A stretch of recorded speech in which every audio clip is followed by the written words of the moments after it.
Total ಆಗಿ land ಬಂದು 5.5 ಗುಂಟೆ 5.5 ಗುಂಟಾಸ್ ಮ್ಯಾಂಗೋ ಫಾರ್ಮು. ತುಂಬ ಚೆನ್ನಾಗಿದೆ. Tar road attached property, PW ರೋಡ್ಗೆ ಬರುತ್ತೆ. ಇದು ತುಂಬ ಚೆನ್ನಾಗಿದೆ. ಹೊಸಕೋಟೆ ತಾಲೂಕು ರಿಜಿಸ್ಟ್ರೇಷನ್ ಬರುತ್ತೆ. ಸೂಲಿಬೆಲೆ ಹೋಬಳಿ ಬರುತ್ತೆ. ಇದು ಲ್ಯಾಂಡ್ ವಿಲೇಜ್ಗೂ ಇಲ್ಲಿಂದ ಒಂದು ಅರ್ಧ ಕಿಲೋಮೀಟರ್ ಡಿಸ್ಟೆನ್ಸಲ್ಲಿದೆ. ಕೇರ್ಪುರಮ್ಗೆ ನಮಗೆ ಜಸ್ಟು 38 ಕಿಲೋಮೀಟರ್ಸ್ ಆಗುತ್ತೆ. ಈ ಲ್ಯಾಂಡಿಂದ ಹೊಸಕೋಟೆಗೆ ನಮಗೆ ಒಂದು 26 ಕಿಲೋಮೀಟರ್ಸ್ ಆಗುತ್ತೆ. ಹೊಸಕೋಟೆ ರಿಜಿಸ್ಟ್ರೇಷನ್ ಇರುತ್ತೆ.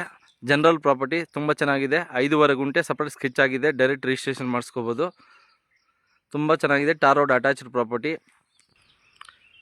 ಇಲ್ಲಿಂದ ದೇವನಹಳ್ಳಿ ಏರ್ಪೋರ್ಟು ಜಸ್ಟ್ 30 ಕಿಲೋಮೀಟರ್ಸ್ ಇರುತ್ತೆ. 1 ಗುಂಟ ಪ್ರೈಸ್ ಬಂದು 7.5 ಲಕ್ಷ ಹೇಳ್ತಿದ್ದಾರೆ. ಸ್ಮಾಲ್ ನೆಗೋಷಿಯಬಲ್ ಇರುತ್ತೆ. 7.5 lakhs per 1 ಗುಂಟ ಸ್ಮಾಲ್ ನೆಗೋಷಿಯಬಲ್. 7,50,000 per 1 ಗುಂಟ small negotiable. Tar road attached property.